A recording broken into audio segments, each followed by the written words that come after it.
هیواد دستا په برقه بیا سپیڅل استقلال دا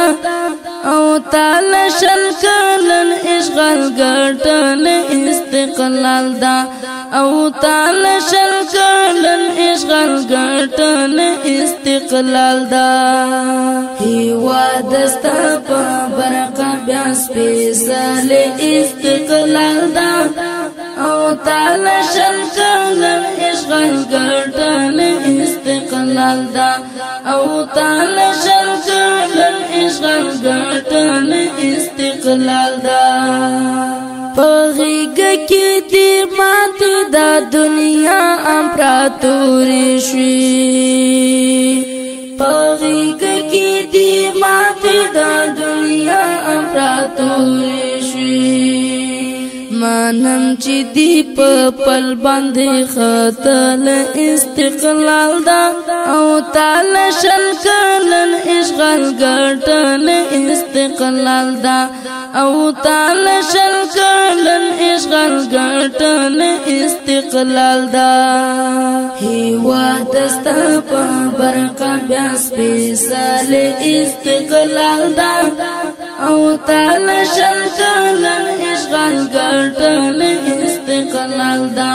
او تعالی شل کلن اشغال ګټل استقلال دا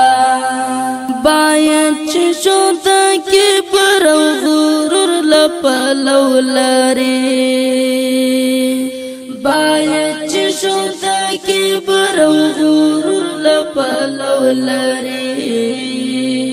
نه خدایا داسې په بل چالور والی استقلال دا او تعالی شل کلن اشغال ګټل استقلال دا او تعالی شل کلن اشغال ګټل استقلال دا هیواد دستا په برقه بیا سپیڅل استقلال دا او تعالی شل کلن اشغال ګټل استقلال دا او تعالی شل کلن اشغال ګټل استقلال دا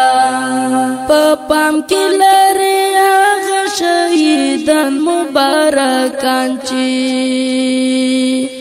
په پام کې لري هغه شهیدان مبارکان چې پوینو یې نن دلته ټوکې دل استقلال دا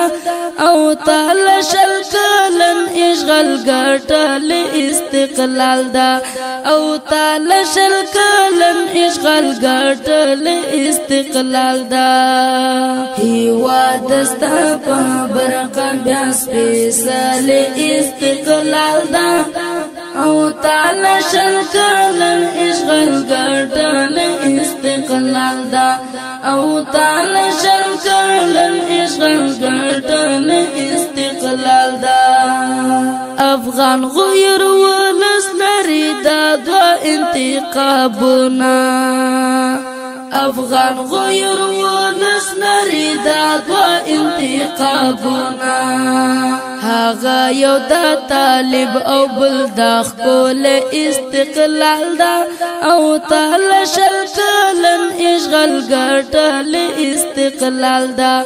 او تعالی شل کلن اشغال ګټل استقلال دا هیواد دستا په برقه بیا سپیڅل استقلال دا او تعالی شل کلن اشغال ګټل استقلال دا او تعالی شل کلن اشغال ګټل استقلال دا تیارو پسې راڼا وې دا ماتل درته یاد وي تیارو پسې راڼا وې دا ماتل درته یاد وي احمد په جهاد پوری تړل استقلال دا او تعالی شل کلن اشغال ګټل استقلال دا او تعالی شل کلن اشغال ګټل استقلال دا هیواد دستا په برقه بیا سپیڅل استقلال دا او تعالی شل کلن اشغال ګټل استقلال دا او تعالی شل کلن اشغال ګټل استقلال. د دې خپل نظم د فارا فرمایش دی په ډیره مینا مولوی صاحب عبد اللطیف حقانی، مولوی صاحب یار محمد عبرت،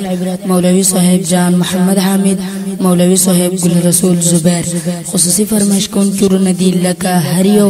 محمد داود خیبر، انقلابی شاعر اشین قاسم دړوال، شاعر مبشر هاشمی، شاعر د ډیر ګران محترم رور احمد غازی आवाज وړاندې کوي په ډیره مینا محمد فاضل حنفی. ریکارډینګ سنټر فاروقی ډیجیټل اسلامی سټوډیو لغمان.